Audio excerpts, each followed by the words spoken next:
లేదు, ఆయన శరీరాన్ని శిష్యులు ఎత్తుకుని పోయారు అనేటువంటి వార్త యేసు ప్రభు పునరుద్ధానుడే తిరిగి లేచిన రోజు నుంచే స్టార్ట్ అయింది.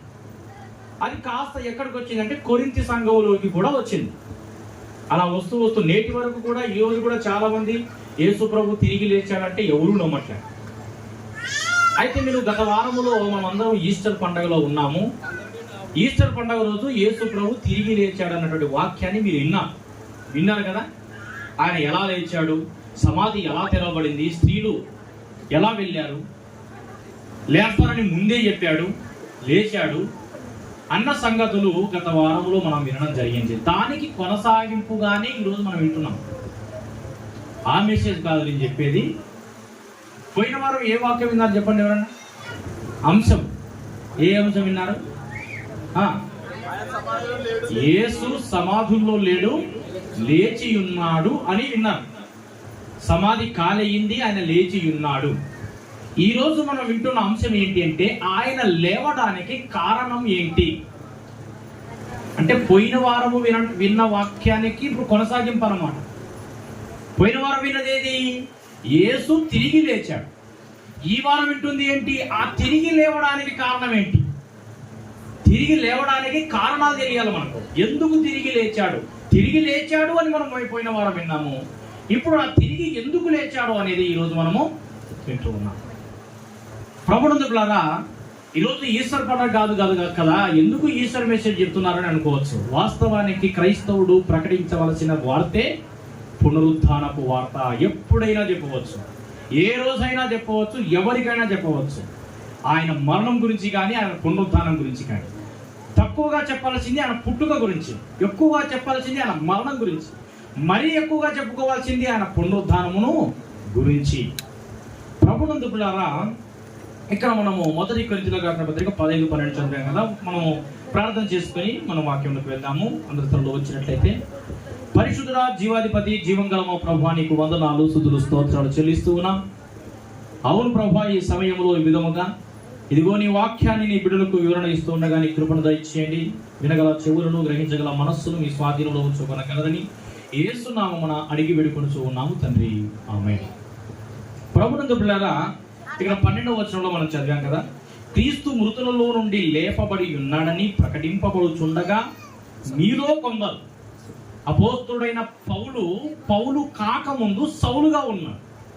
ఆయన ఎవరిని చంపేవాడు? క్రీస్తు మృతులలో నుండి తిరిగి లేచాడు అని ఎవరైతే చెబుతారో అటువంటి వారిని ఏం చేసేవాడు? చంపేవాడు. ఆ చంపేవాడే మాట్లాడుతున్న మాట ఇది. ఒకప్పుడు చంపేవాడు, ఇప్పుడు మాట్లాడుతున్న మాట ఏంటి? క్రీస్తు మృతులలో నుండి లేపబడి ఉన్నాడని ప్రకటించుచుండగా. అపోస్తలుడైన పౌలు ఏం చేస్తున్నాడంటే ప్రకటిస్తున్నాడు. ఒకప్పుడు ప్రకటించే వారిని చంపేవాడు, ఇప్పుడు ప్రకటిస్తున్నాడు ఆయనే. ప్రకటింపబడుచుండగా మీలో కొందరు. ఎవరిలో కొందరండి? ఎవరిలో కొందరు? అపోస్తలుడైన పౌలు ఎవరితో మాట్లాడుతున్నాడు ఈ మాట? ఇప్పుడు ఇక్కడ నేను ఉన్నాను, మీలో కొందరు అని మాట్లాడాను అనుకో. ఎవరన్నారు ఈ మాట? ఎవరన్నారు ఈ మాట? నేనే కదా అనింది. ఎవరితో అంటున్నా? మీతో అంటున్నా. కృపా ప్రార్థన మందిరము సంఘముతో అంటున్నా. మరి ఇక్కడ బైబిల్ గ్రంథంలో ఎవరితో అంటూ ఉన్నారు? నరహంతకుడైన అపోస్తలుడైన నరహంతకుడుగా ఉన్నటువంటి సౌలు పౌలుగా మార్చబడి ఆయన అపోస్తలుడయ్యి ఒక సంఘముతో మాట్లాడుతూ ఉన్నాడు. ఏ సంఘము? కొరింథీ సంఘము.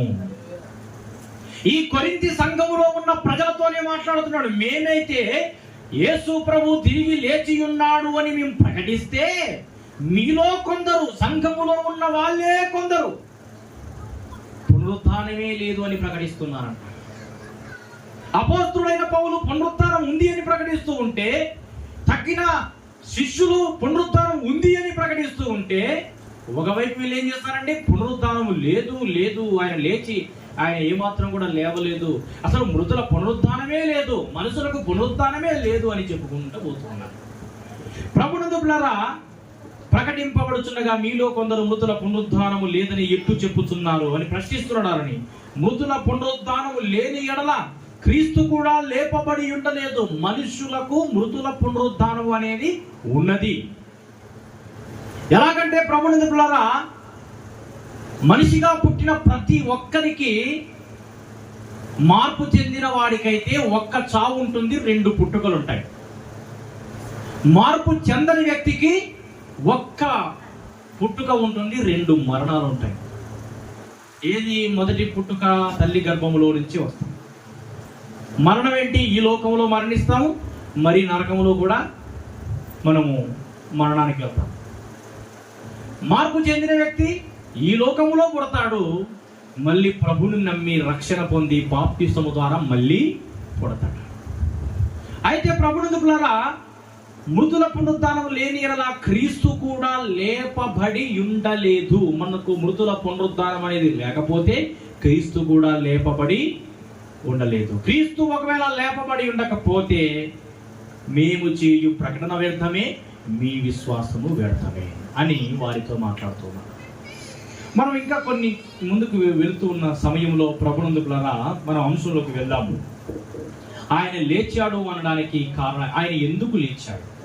ప్రశ్న ఏంటంటే, ఈరోజు మనం వాక్యం వింటున్నాం ఏంటి? అంశాన్ని జ్ఞాపకం చేసుకోవాలి. అంశం చాలా ముఖ్యమైనది. అంశము అనేది మన శరీరములో తల లాంటిది అన్నమాట. తల లాంటిది.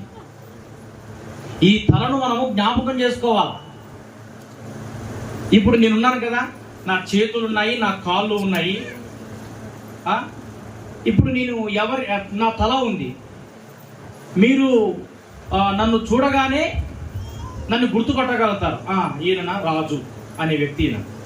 నాకు తల లేకపోతే నన్ను గుర్తుపడతారండి? మొండెం మాత్రమే ఇక్కడ ఉందనుకో, లేకపోతే తల మాత్రమే దాచిపెట్టుకొని మొండెం మాత్రం మీకు కనబడితే నన్ను గుర్తుపడతారా? గుర్తుపట్టలేదు. ఎవరి మొండెమో మాకు తెలియదు. మరి నన్ను గుర్తుపట్టాలంటే మీరు ఏం చూడాలా? నా చేతులు చూసినా, కాళ్ళు చూసినా, ఉదరం చూసినా గుర్తుపట్టలేరు. ఏం చూడాలండి? తల చూడాలా. తల చూస్తేనే మీకు ఆధార్ కార్డు ఉంటుంది కదండి. ఆధార్ కార్డులు అందరికీ ఉన్నాయి. ఎంతమందికి ఉన్నాయి ఆధార్ కార్డులు? చెప్పండి. అందరికీ. కొంతమందికి లేవనుకుంటా. ఆధార్ కార్డు లేకపోతే నువ్వు బ్రతికున్నట్లు కాదు. ఆధారం నీవు బ్రతికి ఉన్నావు అనడానికి ఆధారమే ఆధార్ కార్డు. మరి నీ ఆధార్ కార్డులో ఏమి ఉంటుంది? అందులో ఆధార్ కార్డులో నీ ఫేస్ ఉంటుందా, నీ ఉదరం ఉంటుందా, నీ కాళ్ళు చేతులు ఉంటాయండి?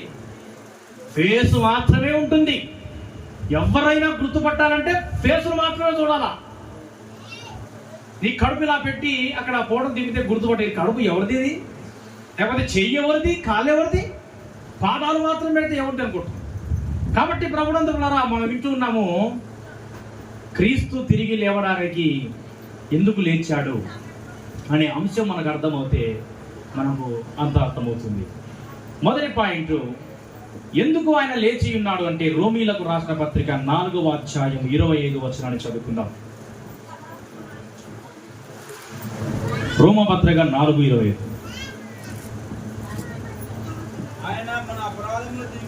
ఆయన మన అపరాధముల నిమిత్తము అప్పగింపబడి మనము నీతిమంతులముగా తీర్చబడుటకై లేపబడెను.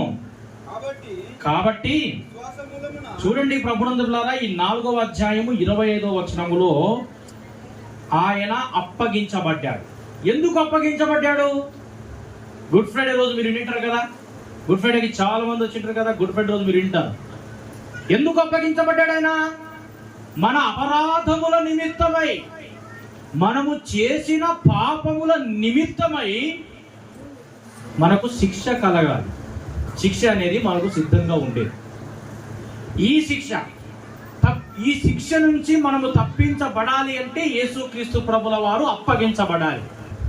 అలాగనే ఏమయ్యాడు ఆయన మన అపరాధముల నిమిత్తమై అప్పగించబడి మనము నీతిమంతులముగా తీర్చబడుటకై లేపబడెను. ఏమన్నా ఇప్పుడు చెప్పండి, ఆయన ఎందుకు లేచాడండి? ఈ వాక్యాన్ని చదివినప్పుడే మనం అర్థం చేసుకోవాలి. ఎందుకు లేచాడు ఆయన? మొదటి పాయింట్ చెప్పాలి. ఆయన ఎందుకు మరణించాడు? మన అపరాధముల నిమిత్తమై మరణించాడు. మరి ఎందుకు లేచాడు? మనము నీతిమంతులముగా తీర్చబడాలి అంటే మనము చేసిన పాపము ద్వారా మనకు మరణం వచ్చింది. ఆ మరణం నుంచి తప్పించడానికై యేసుక్రీస్తు ప్రభుల వారు 2024 సంవత్సరాల క్రితమే ఈ భూమి మీదకు వచ్చి మన అపరాధముల నిమిత్తమై ఆయన అప్పగించబడి, మన అపరాధముల నిమిత్తమై ఆయన చంపబడ్డాడు, సమాధి చేయబడ్డాడు. ఇప్పుడు పునరుద్ధానుడయ్యాడు. ఎందుకు లేపబడ్డాడు? మొదటి పాయింట్ గుర్తుపెట్టుకోవాలి. మొదటి పాయింట్, ఎందుకు ఆయన లేపబడ్డాడు అంటే మనము నీతిమంతులముగా తీర్చబడుట నిమిత్తమై ఆయన లేచాడు అనడానికి కారణం ఇదే. మరి నీవు పాపిగా ఉండి పాపిగానే నువ్వు మరణించావు. మళ్ళీ నీవు నీతిమంతునిగా ఎలా మారతావు? నీవు నీతిమంతునిగా మార్చబడాలి అంటే క్రీస్తు మృత్యుంజయుడై మరణపు ముళ్ళును విరిచి తిరిగి లేవాలి. అప్పుడైతే నీవు నీతిమంతునిగా తీర్చబడతావు. పిల్లరా, మనం ఎలా నీతిమంతులుగా ప్రభునందు పిల్లరా ఒక మాట రాయబడింది.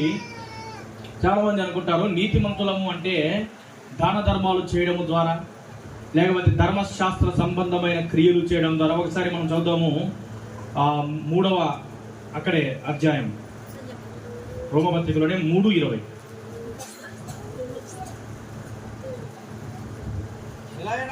ఏలయనగా ధర్మశాస్త్ర సంబంధమైన క్రియల మూలముగా ఏ మనుష్యుడును ఆయన దృష్టికి నీతిమంతుడు అని తీర్చబడడు. మన నీతిమంతులముగా మనం మార్చబడటానికి ఆయన పునరుద్ధరణే తిరిగి లేచాడు. ఏ మనుషుడు కూడా ఆయన దృష్టికి నీతిమంతుడిగా తీర్చబడడు. ఎలా? ధర్మశాస్త్ర సంబంధమైన క్రియల మూలముగా. ధర్మశాస్త్రమైన సంబంధం క్రియల మూలముగా. ధర్మశాస్త్రములో సున్నతి ఉంది. ధర్మశాస్త్రములో ఎవడైతే పాపము చేస్తాడో ఆ పాపము చేసినామని రాళ్ళతో కొట్టి చంపాలి. ధర్మశాస్త్రంలో ఎవరైతే ఆదివారం చర్చికి రారో అటువంటి వారిని రాళ్ళతో కొట్టి చంపాలంట. ఎక్కడ రాయబడిందండి? బైబిల్లోనే రాయబడింది. అంటే ఇప్పుడు ఆదివారం, అప్పుడు శనివారం, విశ్రాంతి దినము ఎవరైతే రారో ఒక వ్యక్తి ఎలా చేశాడు? విశ్రాంతి దినము నాడు ఆరాధన చేయడానికి రాకుండా కట్టెలేరుకోవడానికి పోయినాడంట ఒకడు. ఎక్కడ వినండి, కట్టెలేరుకోవడానికి పోతే అతన్ని పట్టుకొని వచ్చి ఇతను ఏం చేయాలి? విశ్రాంతి దినము దేవుని మందిరంలో ఉండకుండా మరి ఇతను కట్టెలేరుకోవడానికి పోయినాడు. ఏం చేయాలి అంటే కొట్టండి, రాళ్ళతో చంపండి, దేవుని మాటను మీరాడు అని చెప్పి ఏం చేశారండి? ఆరాధనకు రాని ఆ వ్యక్తిని రాళ్లతో కొట్టి చంపారు. అది ధర్మశాస్త్రంలో రాయబడింది. అటువంటి క్రియల మూలముగా, అంటే అవన్నీ పాటించడము ద్వారా, సున్నతి చేసుకోవడము ద్వారా, లేకపోతే విశ్రాంతి దినమును ఆచరించడం ద్వారా, ఇప్పుడైతే పునరుద్ధాన దినములే, లేకపోతే ప్రభునందు పిల్లరా, ఆ ధర్మశాస్త్ర సంబంధమైన క్రియల మూలముగా నీవు నీతిమంతుడిగా, దేవుని దృష్టిలో నీతిమంతుడిగా తీర్చబడవు. నీలో ఉన్న పాపాన్ని కూడా, నిన్ను నీతిమంతునిగా కూడా ధర్మశాస్త్రము తీర్చదు. ధర్మశాస్త్రము నీవు పాపివి అని చూపిస్తుంది అంతే. మీ ఇంట్లో అద్దాలు ఉన్నాయంటే అద్దాలు ఏమద్దాలు? అదే మేకప్ వేసుకునే అద్దాలు ప్రతి ఇంట్లో ఉంటుంది కదా. ఈరోజు సెల్ ఫోన్లో కూడా అద్దాలు ఉన్నాయి. ధర్మశాస్త్రము ఏం చేస్తుంది? మన పాపము ఎటువంటిదో చూపిస్తుంది, కానీ ఆ పాపాన్ని ధర్మశాస్త్రము తీసివేయదు. అయితే అలాగనే మన ఎగ్జాంపుల్, ఉదాహరణకు ఒక అద్దం గురించి చెప్తాను. మీ ఇంట్లో ఒక పెద్ద అద్దం ఉంది. నీవు అద్దం ముందు నిలబడతావు. ఈ అద్దము నీవు ఎలా ఉన్నావో చూపిస్తుందని చూపిస్తుంది కదా. ఈ అద్దములో నిన్ను మాత్రమే చూపిస్తుంది. నీవు నిలబడితే నీ భర్తను చూపించదు, నీ భర్త నిలబడితే నిన్ను చూపించదు. ఎవరు నిలబడతారో వారినే చూపిస్తుంది. మరి అద్దములో చూసినప్పుడు నీ ముఖము వికారముగా ఉంటే చూపించదా? చెంపకి ఏదైనా అతుక్కున్నా, లేకపోతే ఇక్కడ ఏదైనా అతుక్కున్నా, ముక్కు మీద ఏమైనా పడ్డా అద్దం చూపించదని చూపిస్తుందా? అన్ని అద్దాలు చూపిస్తాయి, ప్రతి అద్దము చూపిస్తుంది.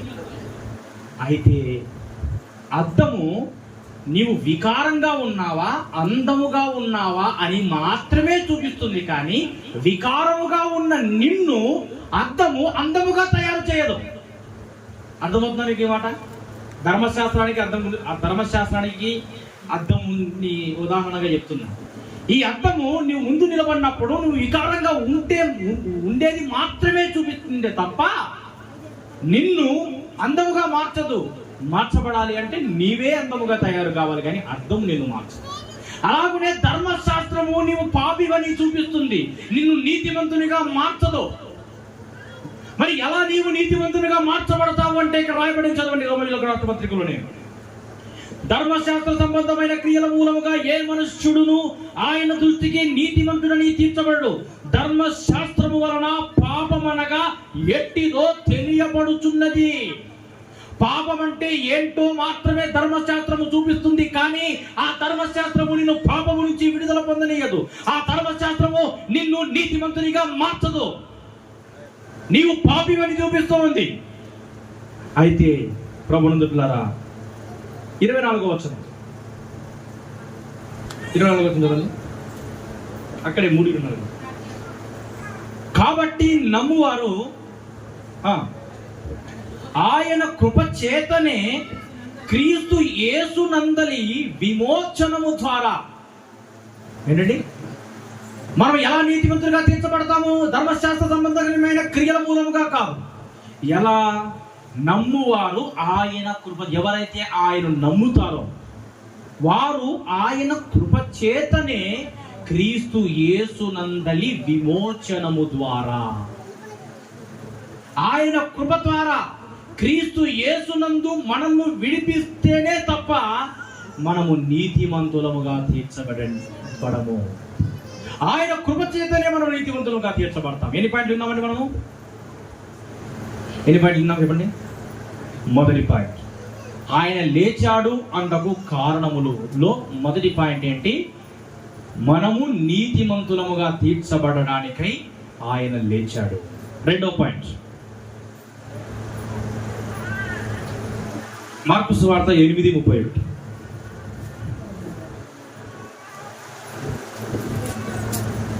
చదవండి, మార్కు సువార్త 8:31.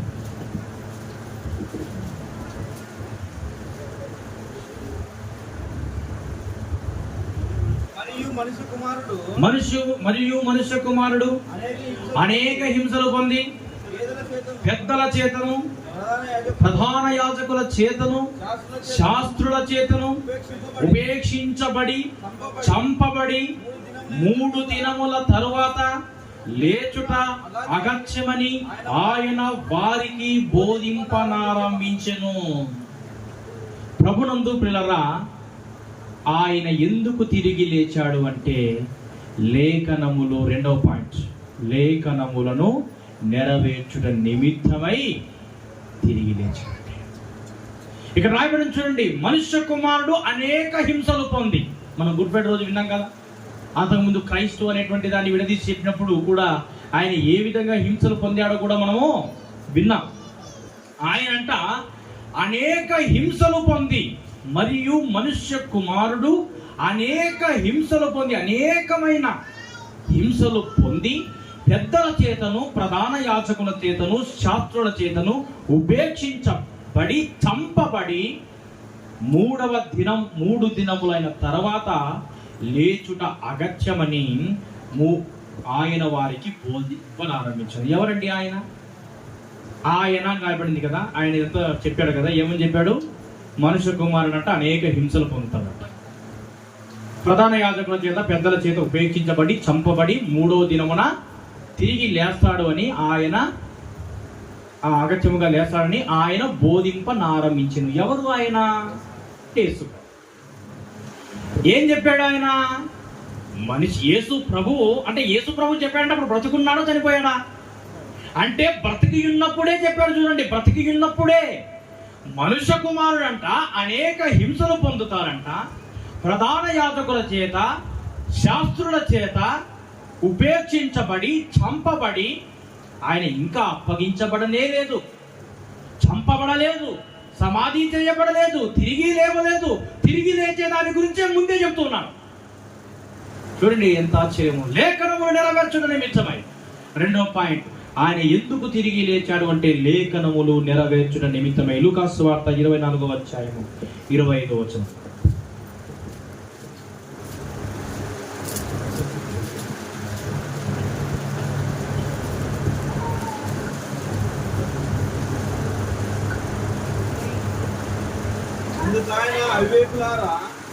అందుకు ఆయన అవివేకులారా, ప్రవక్తలు చెప్పిన మాటలన్నిటినీ నమ్మని మందమతులారా, క్రీస్తు ఈలాగు శ్రమపడి తన మహిమలో ప్రవేశించుట అగత్యము కాదా అని వారితో చెప్పి, మోసేయు సమస్త ప్రవక్తలను మొదలుకొని లేఖనములన్నిటిలో తన్ను గూర్చిన వచనముల భావమును వారికి తెలిపెను. ఎందుకు తిరిగి లేచాడండి? తిరిగి లేచాడు అని మాత్రమే మనం విన్నాం, కానీ ఎందుకు తిరిగి లేచాడు అనేది తెలియాలి కదా మనకు. మొదటి పాయింట్, మనము నీతిమంతులుగా తీర్చబడాలి అంటే ఆయన లేపబడాలి.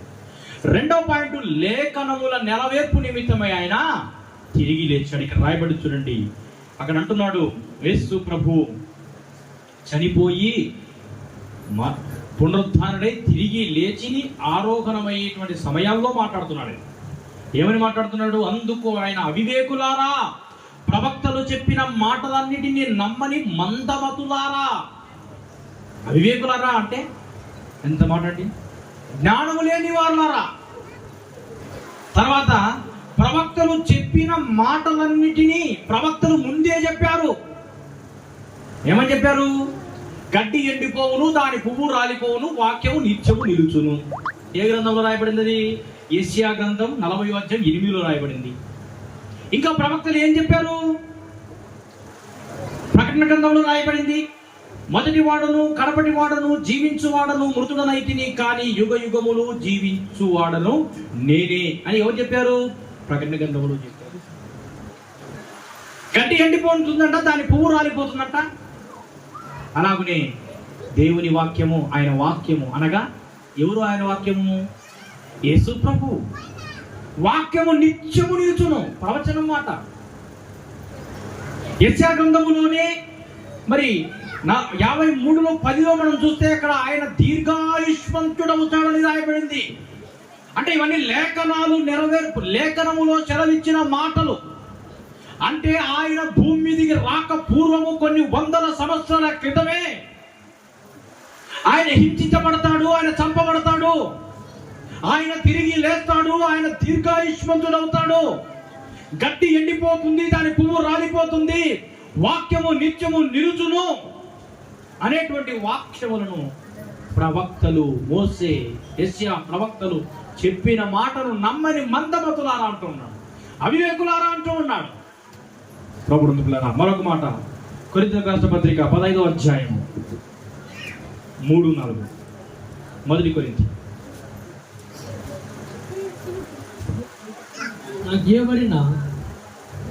అక్కడ లేఖనముల ప్రకారం ఉంటుందండి. 3వ లైను, లేఖనముల ప్రకారము క్రీస్తు మన పాపముల నిమిత్తమై మృతి పొందను. దేని ప్రకారం అంట? క్రీస్తు మన పాపముల నిమిత్తమే మృతి పొందాడు. దేని ప్రకారంగా?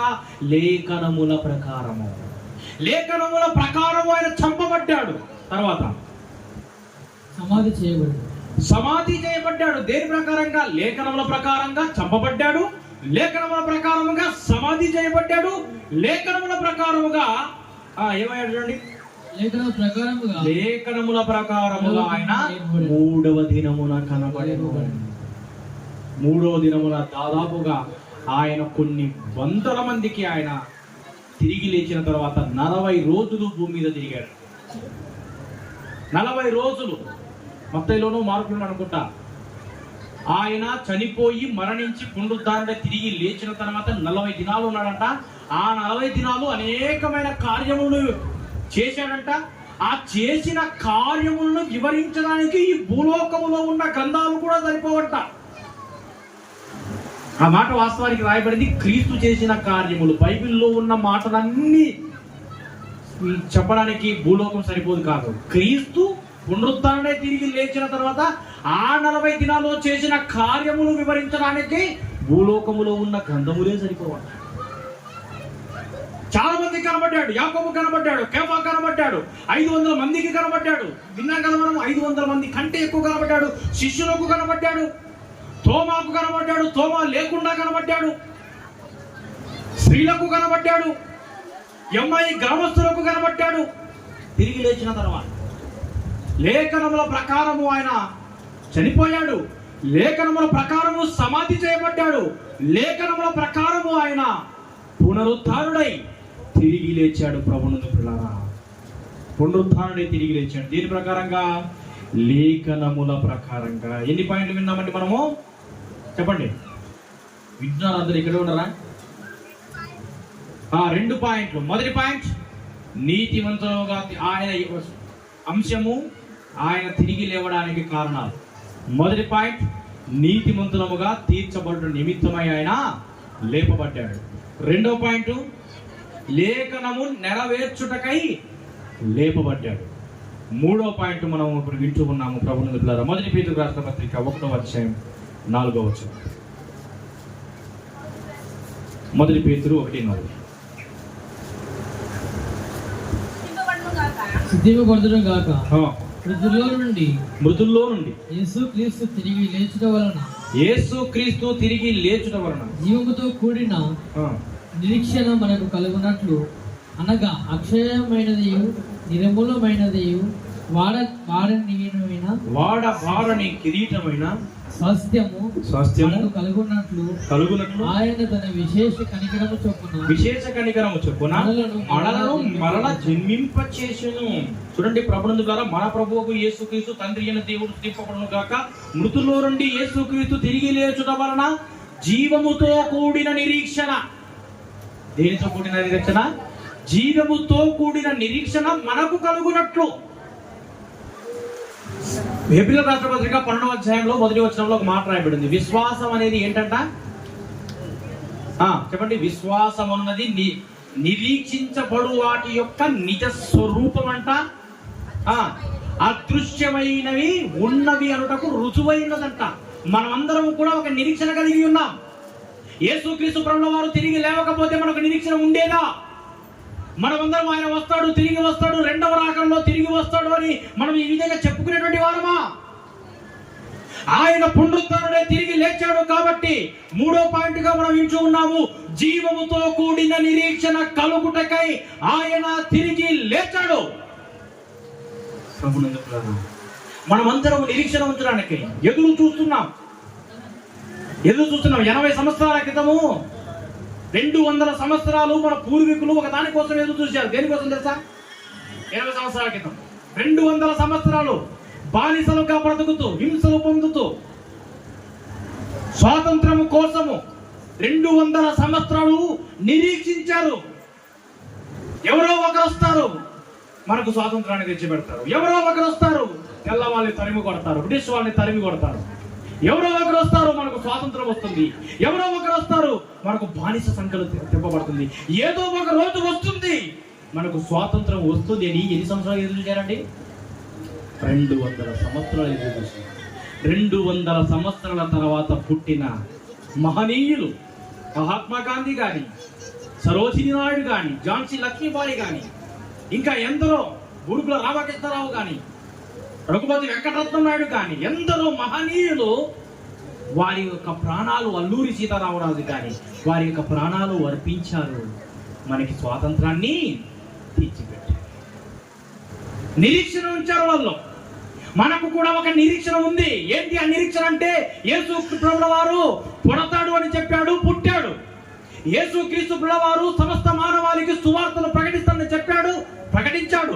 యేసుక్రీస్తు ప్రభువుల వారు యెరూషలేములో ప్రవేశిస్తాడని చెప్పాడు, లేఖనాలు సెలవిచ్చాయి, ప్రవేశించాడు. యేసుక్రీస్తు ప్రభువుల వారు ప్రధాన యాజకుల చేత, శాస్త్రుల చేత ఉపేక్షించబడతాడు, చంపబడతాడని లేఖనాలు రాయబడ్డాయి, చంపబడ్డాడు. యేసుక్రీస్తు ప్రభువుల వారు సమాధి చేయబడతాడని రాయబడ్డాయి, సమాధి చేయబడ్డాడు. యేసుక్రీస్తు ప్రభువుల వారు తిరిగి లేస్తాడని రాయబడింది, తిరిగి లేచాడు. యేసుక్రీస్తు ప్రభువుల వారు భూమి మీద 40 దినాలు ఉంటాడు అని రాయబడింది. అదే ప్రకారంగా జరిగింది. ఆయన ఆరోహణం అవుతాడు అని రాయబడ్డాయి, ఆరోహణం అయ్యాడు. ఇప్పుడు ఒకటే మిగిలి ఉంది, ఆయన తిరిగి వస్తాడు. అదే నిరీక్షణ. యేసుక్రీస్తు ప్రభువుల వారు నిజంగా తిరిగి లేవకపోతే నీకు ఈ నిరీక్షణ ఉండేదా? యేసుక్రీస్తు ప్రభువుల వారు నిజంగా ఆయన పునరుత్థానుడై తిరిగి లేవకపోతే, మృత్యుంజయుడై తిరిగి లేకపోతే, మరణపు ముళ్ళను విరవకపోతే ఈ నిరీక్షణ నీకు ఉంటుందా? ప్రభునందు ప్రియులారా, ఈరోజు మనమందరం కూడా ఈ నిరీక్షణ కలిగి ఉన్నాము అంటే ఆయన పునరుత్థానుడై తిరిగి లేచాడు కాబట్టి. ప్రపంచంలో ఉన్న ప్రతి క్రైస్తవుడు ఆయన రెండవ రాకడలో రాబోతూ ఉన్నాడని ప్రతి ఒక్కరు నవ్వుతూ ఉన్నాడు. ప్రభునందు పిల్లరా, ప్రేమరాజు ప్రేమరాజు యేసు ప్రభువు మళ్ళీ వస్తాడు. అదే కదా నిరీక్షణ. ఏం సంగీత కళాకారులు లేకున్నారు, ఉన్నారా? ప్రేమరాజు యేసు ప్రభువు మళ్ళీ వస్తాడు, ప్రియమైన తన పెళ్లి సంగము తీసుకుపోతాడు.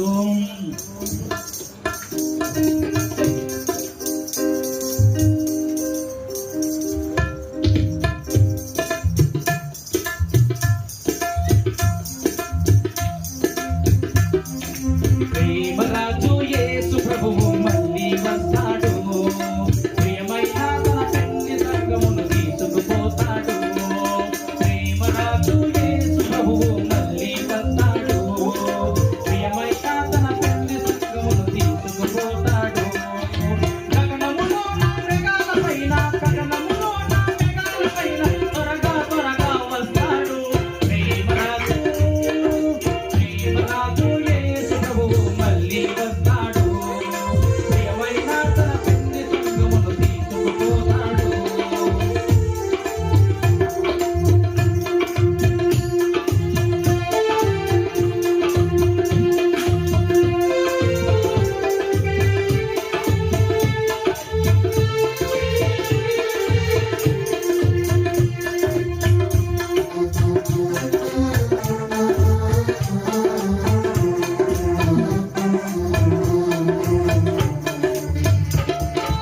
ఇద్దరు తిరుగలి విసరుతుండగా, పొలములో ఇద్దరు పని చేస్తుండగా, ఇద్దరు తిరుగలి విసరుతుండగా, పొలములో ఇద్దరు పని చేస్తుండగా, ఒకరు ఎత్తబడి ఒకరు విడవబడి రెప్ప పాటున కొడిపోబడును. ప్రేమరాజు యేసు ప్రభువు మళ్ళీ వస్తాడు, ప్రియమైన తన పెళ్లి సంగమును తీసుకుపోతాడు. గగనములో నా మేఘాలపైన త్వరగా త్వరగా వస్తాడు. ప్రేమరాజు యేసు ప్రభువు మళ్ళీ వస్తాడు.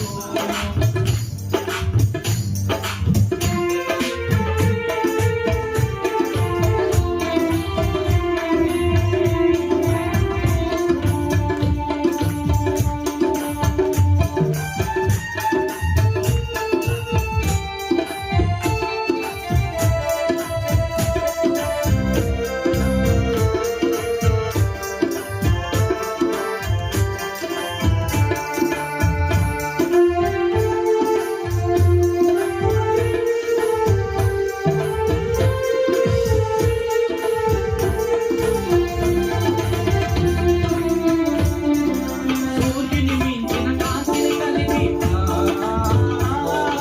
చంద్రుని మించిన అందము కలిగి,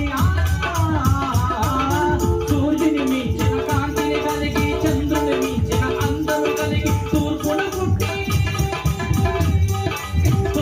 పుట్టి పడమర మెరిసే మెరుపు తీగల వస్తాడు. ప్రేమరాజు యేసు ప్రభువు మళ్ళీ వస్తాడు, ప్రియమైన తన పెళ్లి సంగమును తీసుకుపోతాడు. ప్రేమరాజు యేసు ప్రభువు మళ్ళీ వస్తాడు, ప్రియమైన తన పెళ్లి సంగమును తీసుకుపోతాడు. గగనములో నా మేఘాలపైన త్వరగా త్వరగా వస్తాడు. ప్రేమరాజు యేసు ప్రభువు మళ్ళీ వస్తాడు, ప్రియమైన తన పెళ్లి సంగమును తీసుకుపోతాడు.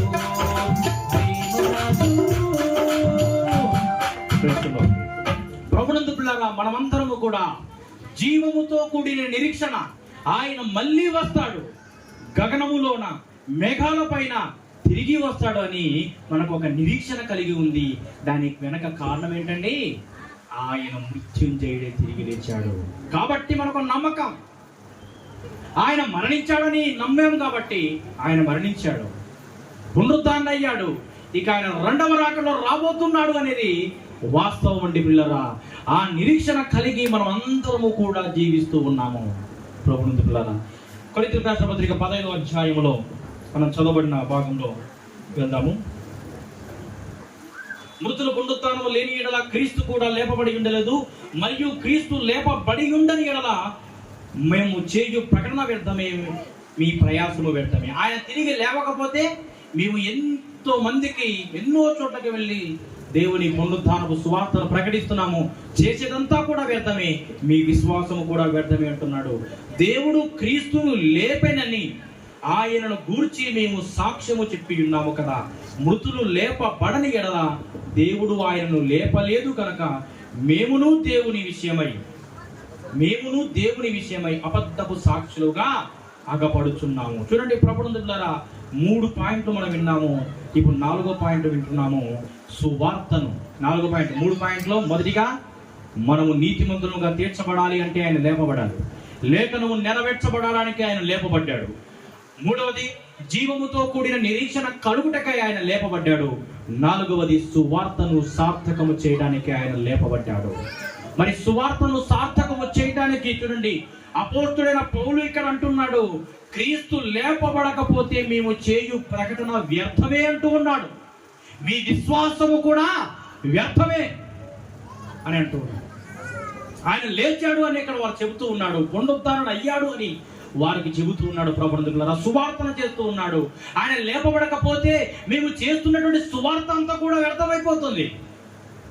ఆయన లేపబడకపోతే